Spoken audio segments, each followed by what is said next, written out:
নমস্কার শ্রোতা বন্ধুরা, কথন কথায় আজ আপনাদের স্বাগত।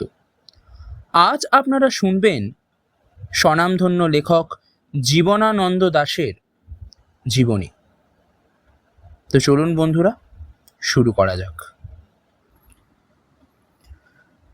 জীবনানন্দ দাশ 1899 সালে বরিশালের ছোট্ট জেলা শহরে এক বৈদ্য পরিবারে জন্মগ্রহণ করেন। তার পূর্বপুরুষরা ঢাকা বিভাগের বিক্রমপুর অর্থাৎ বর্তমান মুন্সিগঞ্জ অঞ্চল থেকে এসেছেন। পদ্মা নদীর তীরে লৌহজং উপজেলার কুমারভোগ এলাকার গৌড়পাড়া নামক একটি অধুনালুপ্ত গ্রাম থেকে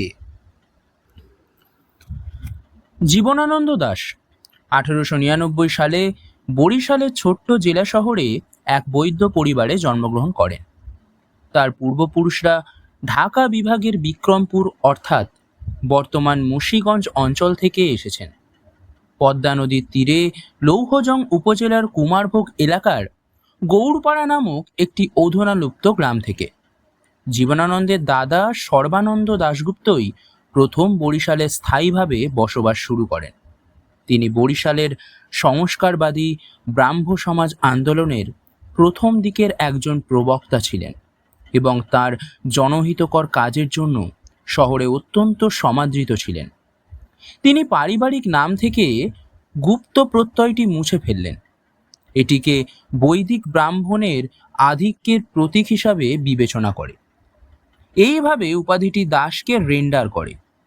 জীবনানন্দের পিতা সত্যানন্দ দাশ ছিলেন একজন স্কুল মাস্টার, প্রাবন্ধিক, ম্যাগাজিন প্রকাশক এবং ব্রাহ্ম সমাজের একটি জার্নাল ব্রাহ্মবাদীর প্রতিষ্ঠাতা সম্পাদক, যা সামাজিক সংস্কারগুলির অন্বেষণে নিবেদিত ছিল।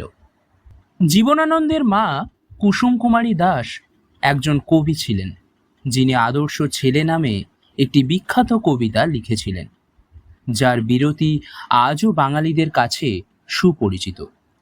আমাদের দেশে হবে সে আছে, কয়ে থাকো এ থাকো এ বড় হবে, যে শিশু কথায় নয় কাজে অর্জন করে, এ দেশ কবে জানবে।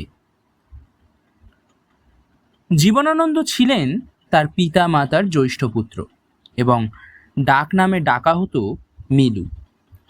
একজন ছোট্ট ভাই অশোকানন্দ দাশ 1901 সালে জন্মগ্রহণ করেন এবং 1915 সালে সুচরিতা নামে একজন বোন জন্মগ্রহণ করেন। মিলু শৈশবে মারাত্মকভাবে অসুস্থ হয়ে পড়েন এবং তার বাবা মা তার জীবনের জন্য ভয় পেয়েছিলেন।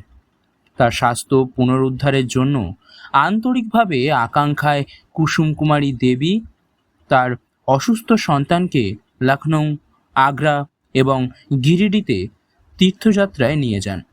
এই যাত্রায় তাদের সাথে ছিলেন তাদের কাকা চন্দ্রনাথ।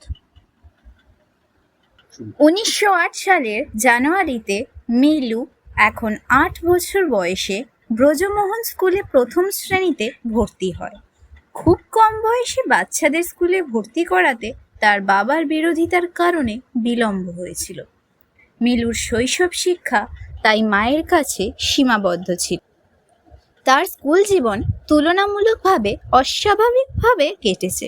1915 সালে তিনি ব্রজমোহন কলেজ থেকে তার ম্যাট্রিকুলেশন পরীক্ষা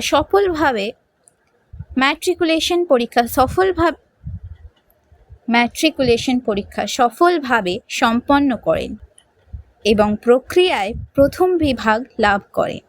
2 বছর পর ব্রজমোহন কলেজ থেকে ইন্টারমিডিয়েট পরীক্ষায় উত্তীর্ণ হওয়ার পর তিনি এই কৃতিত্বের পুনরাবৃত্তি করেন।